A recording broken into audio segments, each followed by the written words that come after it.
for watching. I'm Margot Kimberg, and this is In the Spotlight, a closer look at a crime novel.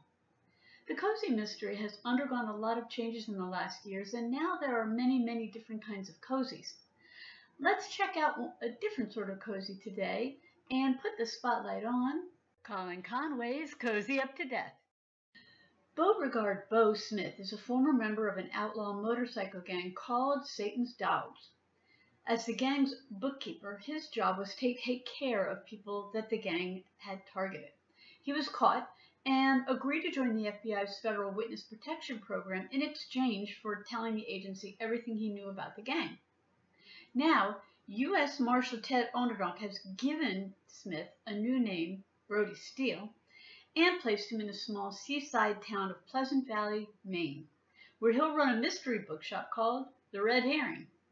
It's not at all the life Smith wants. He doesn't like small towns, and he's not much of a reader. He says he hasn't read a book since high school. But that's where he's been placed, so he's going to have to try to make the best of it. Not long after his arrival, Smith finds out that his predecessor, Alice Walker, left town abruptly and no one's heard from her. She was well liked in town, and he's begun to like it in Pleasant Valley too, so he starts to ask questions.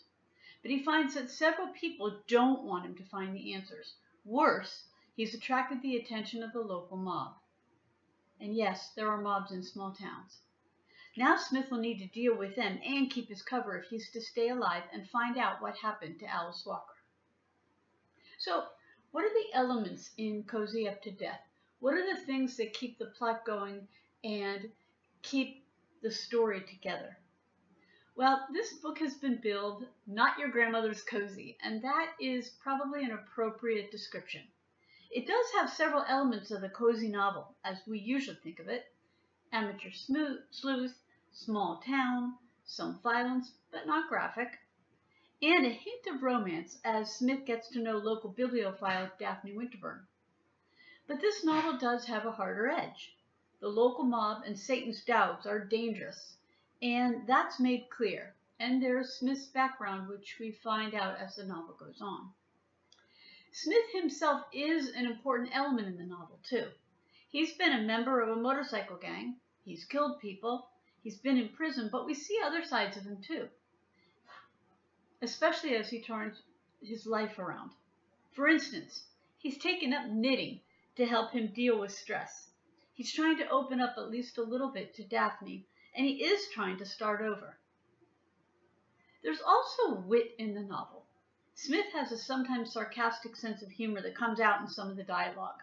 And even though it's funny, it doesn't always serve him well. There's also a running joke in the book about the bookstore cat. Yes, this bookshop does have an official cat, who's given a different name by almost everyone who comes in.